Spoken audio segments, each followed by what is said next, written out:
Finally, a different isekai that subverts the genre. Do you doubt it? Then come with me! Hey guys, how are you? I hope you're all well. I'm the Monio, the interdimensional demon who talks the most about isekai on YouTube, and you're on my channel. Well, actually I don't usually talk that much about isekai, because this is a genre that has become something very generic and mass-produced, at least that's the impression I have. But the isekai in question stands out positively as something different enough to be original, but familiar enough for those who like medieval fantasy worlds.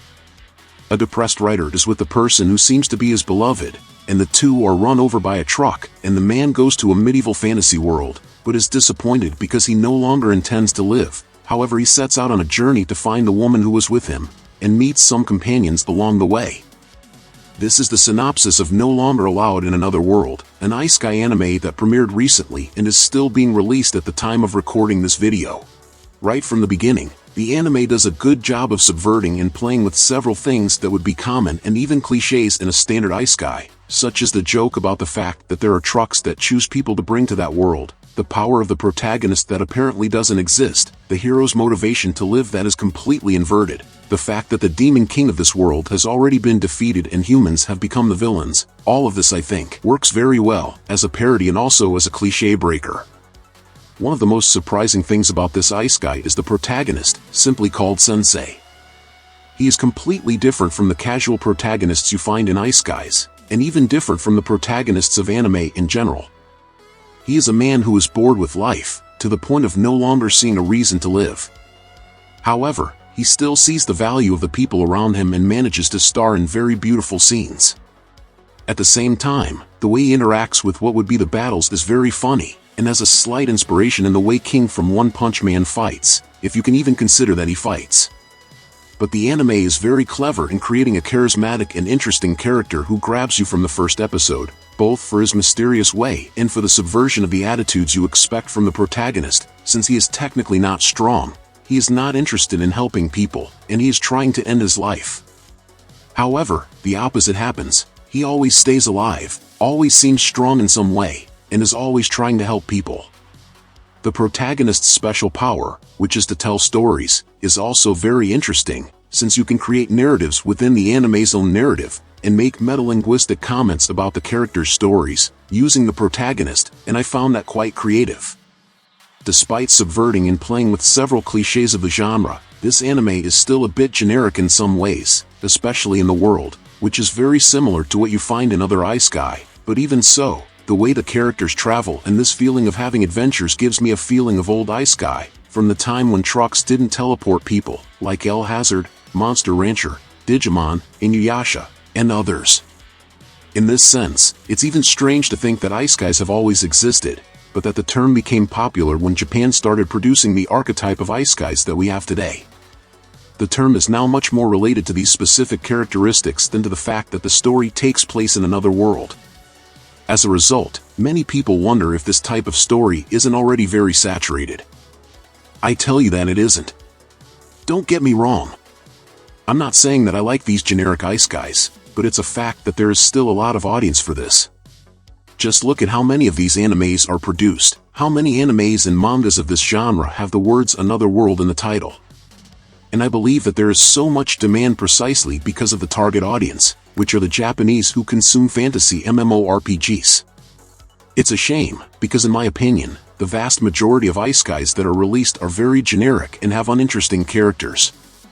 Even DC decided to take advantage of the success of the isekais by launching the isekai of Suicide Squad, which ironically, has the same problems as most isekais, a very generic and depthless world, with the best thing about this anime being the characters of Suicide Squad, which is its differential.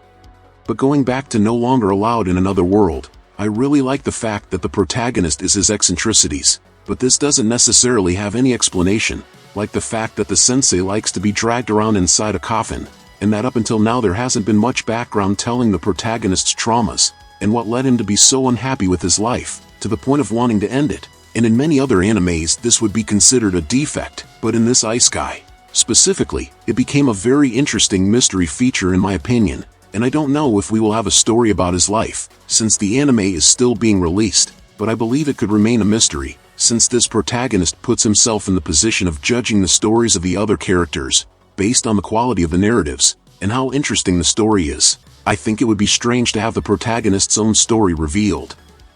One thing I didn't like at first were the other characters, the priestess and the cat girl, because they seemed very generic, but little by little they are being developed and are becoming more interesting.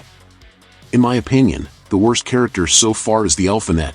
She is the most personality-free of the group, and has a design that is a bit exaggerated in my opinion, but that can still change, since we haven't had any arc with her yet, and no mention of her past, so she can still become more interesting, as happened with Tama, the cat girl. One thing I didn't like very much were the character designs, with the exception of Sensei, who has a very striking look. The other characters are quite generic visually, especially the elf, and this also applies to the secondary characters, and especially to the world, with few striking and visually interesting things. Even the Demon King's castle, it is very similar to what we already see in other animes. Another negative point is that although the anime sets out to do different things, with cool ideas and subverting concepts, in general, it is not that innovative or different from other isekais. It is better, definitely much better than most, but it is not that unique anime that will mark your life, due to the quality of the script, story, or remarkable characters. For example, the old isekais that I mentioned before left a big impression on me, but they had very unique characteristics, in the world, in the characters, and in the story, and that is exactly what I miss in these modern isekais that come out with each new anime season. The animation quality is good, it's nothing exceptional like Demon Slayer or Chainsaw Man, but it's quite competent, above average for new anime releases, with emphasis on the characters, which are well drawn in general, and the colors, which are quite vibrant, which is something I really like. The action scenes are a bit slow, since this anime doesn't have many fights. I think it could have been better quality in those parts. But still, I think it's worth it, especially if you like the isekai genre, and even more so modern isekai. I believe this anime is one of the best currently available. But what about you? Do you agree with me? What did you think of this anime?